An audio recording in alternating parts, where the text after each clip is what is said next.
दोस्तों नमस्कार। मोदी से विचार चैनल में आप सभी लोगों का स्वागत है।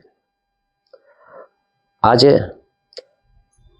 चर्चा का विषय रहेगा कि तथागत बुद्ध ने जो कुछ ब्राह्मण ऐसे हैं जो ग्रामीण क्षेत्र में रहते हैं, तो उनकी धम्म दीक्षा तथागत ने दी है, उसी पर चर्चा करेंगे।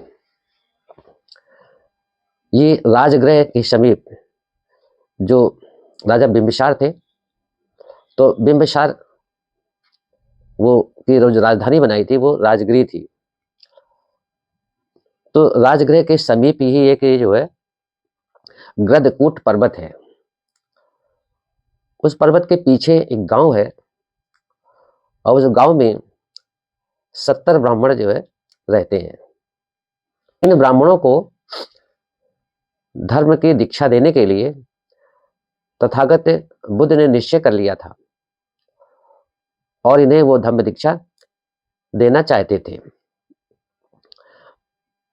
ये 70 ब्राह्मण जो है एक ऐसा परिवार था जो सामूहिक रूप से एक साथ ही रहते थे। तो इन लोगों को जो धम्म दीक्षा देने के लिए तथागत भगवान वहां पर पहुंचते हैं और एक वृक्ष के नीचे वो विराजमान हो जाते हैं। लोग जो है तथागत की जो भव्यतापूर्ण उपस्थिति थी, जो यशस्वी व्यक्तित्व जो उनका था, उससे वो सब प्रभावित हो करके सभी लोग उनके चारों ओर जो है इकट्ठा हो गए। और जब इकट्ठा हो गए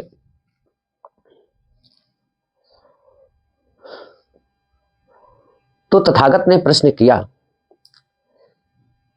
कि तुम कब से इस पर्वत में नीचे रहते आए हो और तुम्हारा पेशा क्या है। ये दो प्रश्न तथागत ने उन 70 ब्राह्मणों से किया था।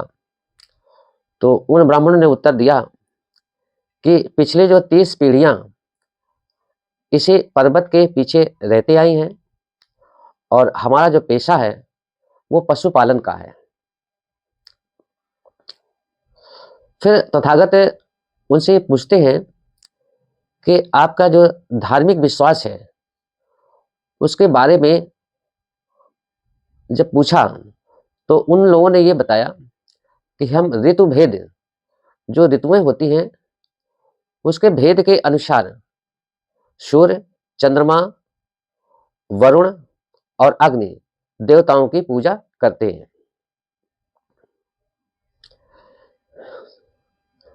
और उन्होंने ये बताया कि यदि हम में से किसी की मृत्यु होती है तो हम इकट्ठे हो करके सभी प्रार्थना करते हैं कि वह ब्रह्मलोक में उत्पन्न हो और इस प्रकार का पुनर्जन्म दोबारा न हो।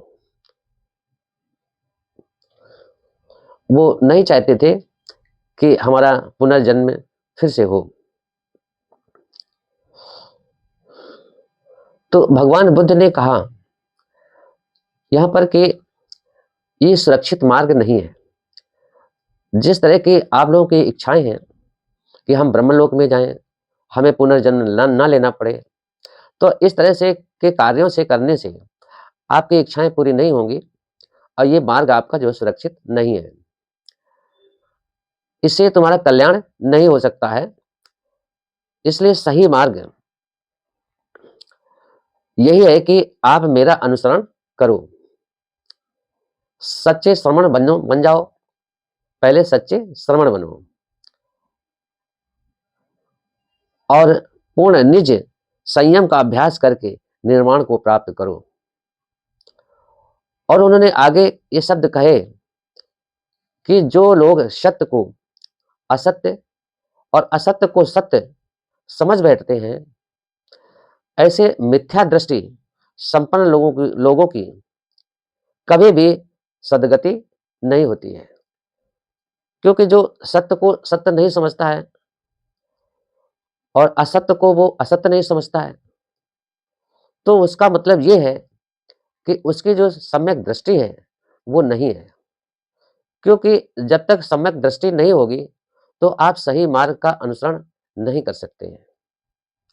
इसलिए जब सत्य को सत्य समझ जाएँगे, असत्य को असत्य समझ जाएँगे और कैसे समझेंगे? तो सत्य और असत्य को समझने के लिए हमें अपने चित्त में, अपने मन से कुछ प्रश्न करने होते हैं। यानी तर्क शक्ति कि वास्तव में कोई चीज़ ये सत्य है या असत्य है, तो वो समझने जब तर्क शक्ति के माध्यम से आप प्रश्न करोगे, तो आपको सच्चाई मिल जाती है। तो जब सच्चाई मिल जाएगी, तो वो आप जो भी काम करोगे, तो वो सम्यक दृष्टि को देखते हुए काम करोगे। तो इसीलिए तथागत कहते हैं कि जो सत्य को सत्य और असत्य को असत्य जान लेता है, तो ऐसे सम्यक दृष्टि संपन्न लोगों को ही सच्चा लाभ प्राप्त होता है। जब तक सत्य और असत्य में भेद करना नहीं जान पाएंगे, तब तक आपको सही लाभ नहीं मिलेगा। संसार में सभी जगह मृत्यु का वास है। तथागत कहते हैं कि कोई ऐसी जगह नहीं है जहां मृत्यु नहीं होती है। सभी जगह मृत्यु का वास है और सभी को मृत्यु प्राप्त होती है।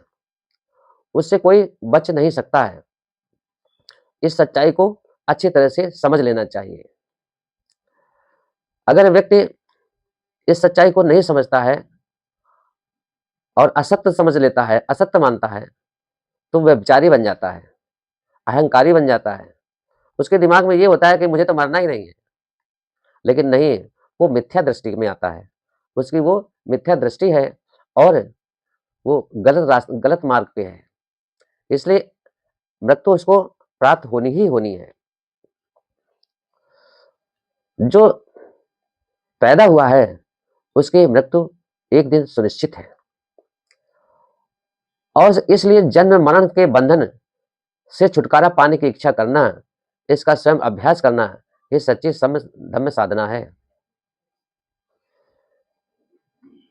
उन 70 ब्राह्मणों ने बुद्ध वचनों को सुन करके तुरंत श्रमण बनने के इच्छा प्रकट कर दिए कि मैं श्रमण बनूंगा।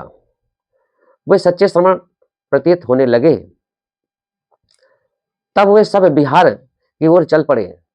रास्ते में अपनी पत्नियां और परिवारों की याद से वे कुछ चिंतित हुए, लेकिन उसी समय भारी वर्षा होने लगी और उनको आगे बढ़ना निश्चित नहीं हो सका। एक जगह रास्ते में लगभग 10 मकान थे जिनमें उन्होंने आश्रय पाया, लेकिन उनमें से एक मकान के भीतर जाने पर उन्होंने देखा कि छत से पानी टपक रहा है, पानी चूकर नीचे आ रहा है। इसलिए भीतर वर्षा से बच पाने में वो संभावना बहुत कम दिख रही थी। इस अवसर के उपरांत भगवान बुद्ध ने ये कहा कि जब घर की छत ठीक से छाई ना गई हो, तो उसमें से वर्षा का पानी अंदर घुस ही आता है। इसी प्रकार यदि चित्त को ठीक प्रकार से संयत नहीं किया गया, तो इच्छाएं, काम वासनाएं हमारे संकल्पों में से मार्ग बनाते हुए चित्त में घुस आती हैं। जिस प्रकार से ठीक ढंग से न छाए हुए छप्पर के कारण उसमें पानी आना। लेकिन जब छत ठीक प्रकार से छाई गई हो, तो उसमें से वर्षा का पानी अंदर नहीं आ सकता है। उसी प्रकार चित्त को ठीक प्रकार से संयत करने से और साधना करने से ऐसी काम वासनाएं पैदा नहीं हो सकती हैं और ना ही वे हमें विचलित कर सकती हैं। तभी उन 70 ब्राह्मणों ने इन वाक्यों को सुना जो तथागत बुद्ध ने ये चीजें बताई। तो जब उसको सुना, तो उन्होंने, यद्यपि उन्हें विश्वास हो गया था कि उनके द्वारा इच्छा या काम इच्छा करना निंदनीय है, लेकिन फिर भी वे अभी संदेह से मुक्त नहीं हुए थे। इतना होने पर भी वे आगे बढ़ते चले गए। जैसे वे आगे बढ़े, तो उन्होंने पृथ्वी पर कुछ सुगंधित पदार्थ पड़ा देखा। भगवान बुद्ध ने उसकी ओर उनका ध्यान आकर्षित किया।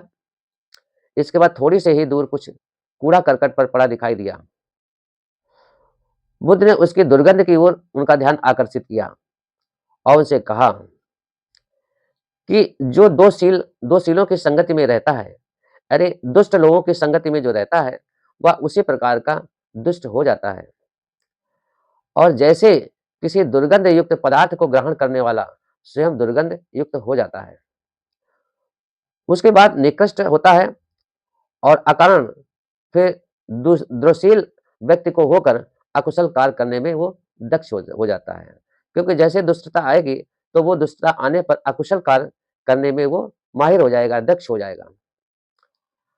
लेकिन जो बुद्धिमान और बुद्धिमानों की संगति करता है, जो कोई बुद्धिमान बुद्धिमानों की संगति करता है, वह भी वैसा ही हो जाता है, ठीक जैसे कि सुगंधित पदार्थ को ग्रहण करने वाले के शरीर से भी सुगंध आने लगती है। वह उत्तरोत्तर बाद में बुद्धिमान हो जाता है, शीलवान हो जाता है और पूर्णता को वो प्राप्त हो जाता है, संतुष्ट भी हो जाता है। यहाँ पर तथागत संगत की बात करते हैं कि जिसकी जैसी संगत जिससे होती है, उसके गुण उसके प्रभाव में आने लगते हैं। इन सब गाथाओं को सुनकर उन 70 ब्राह्मणों को विश्वास हो गया कि घर लौटकर काम भोग का जीवन व्यतीत करने की उनकी इच्छा एक दोषयुक्त मनोवृत्ति है। ऐसे विचारों से सर्वथा मुक्त होकर के वे आगे बढ़ते हुए बिहार आए और साधना करके अल्पकाल में ही, बहुत कम समय में ही वो अरहंत को प्राप्त कर लिए। अरहंत का अर्थ ये होता है कि जो राग द्वेष और मोह को अपने चित्त से निकाल देता है, उसी को अरहत कहा जाता है। इसी प्रकार से एक और धम्म दीक्षा उत्तरावती नगर में के 500 ब्राह्मणों को धम्म दीक्षा दी गई थी। जिस समय महाकारुणिक बुद्ध श्रावस्ती के जेतवन में विहार कर रहे थे और देवताओं तथा मनुष्यों के कल्याण के लिए धम्मोपदेश दे रहे थे, उस समय सावथी की जो पूर्व दिशा में उत्तरावती नामक नगर में 500 ब्राह्मण रहते थे। उन सब ने एक साथ गंगा के तट पर उस निर्गंथ तपस्वी के पास जाने का निर्णय किया, जो अपने शरीर पर धूल आदि लपेटकर ऋषि बना हुआ था। रास्ते में कंतार में पहुंचने पर उन्हें जोर की प्यास लगी। कुछ दूरी पर उन्हें एक पेड़ दिखाई दिया। उन्होंने आशा की कि वहां लोगों की कोई बस्ती जरूर होगी, तो वो तेजी से उधर को चल दिए।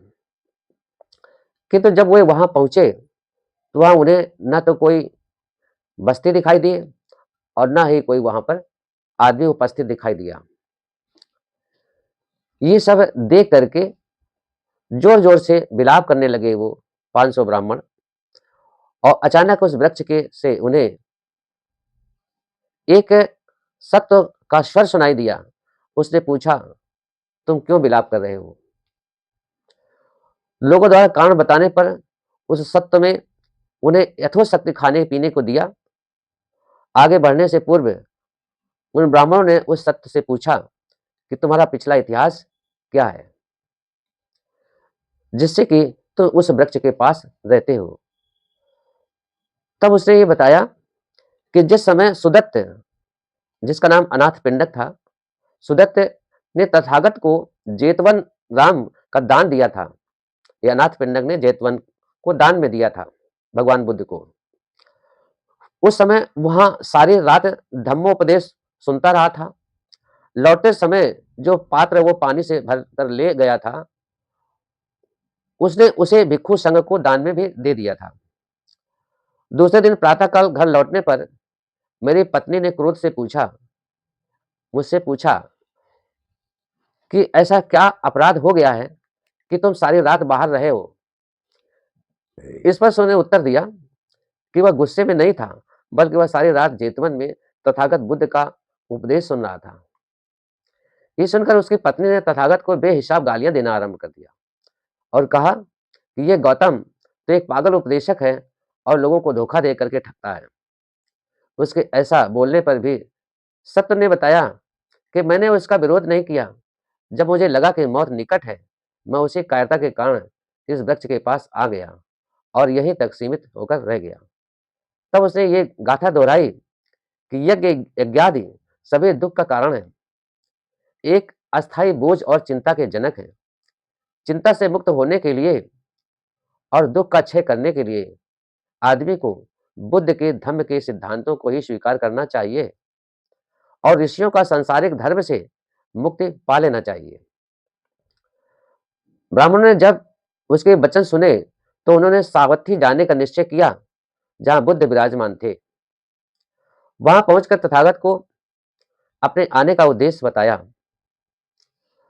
उनके प्रार्थना सुन करके विश्ववंद तथागत ने कहा कि चाहे आदमी बड़ी बड़ी जटाओं के साथ नग्न रहता हो, चाहे कुछ पत्तों अथवा बलकल चीर से ही अपना शरीर ढके रहता हो, चाहे वह शरीर पर धूल ही रमा करके रहता हो और पत्थरों पर सोता हो, किंतु अकुशल विचारों से मुक्त होने के लिए इन सब का कोई लाभ नहीं होता है।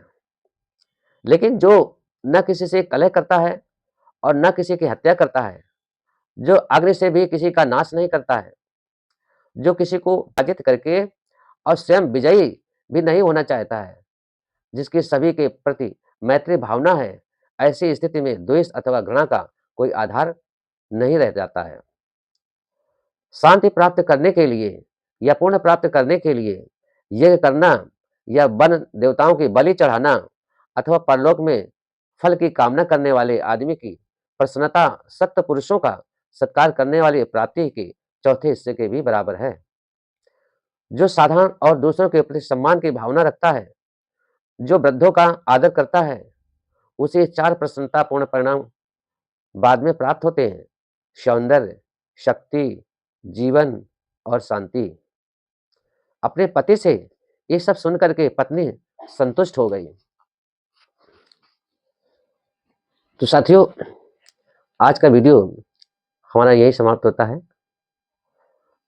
धन्यवाद, नमस्कार, नमो बुद्धाय।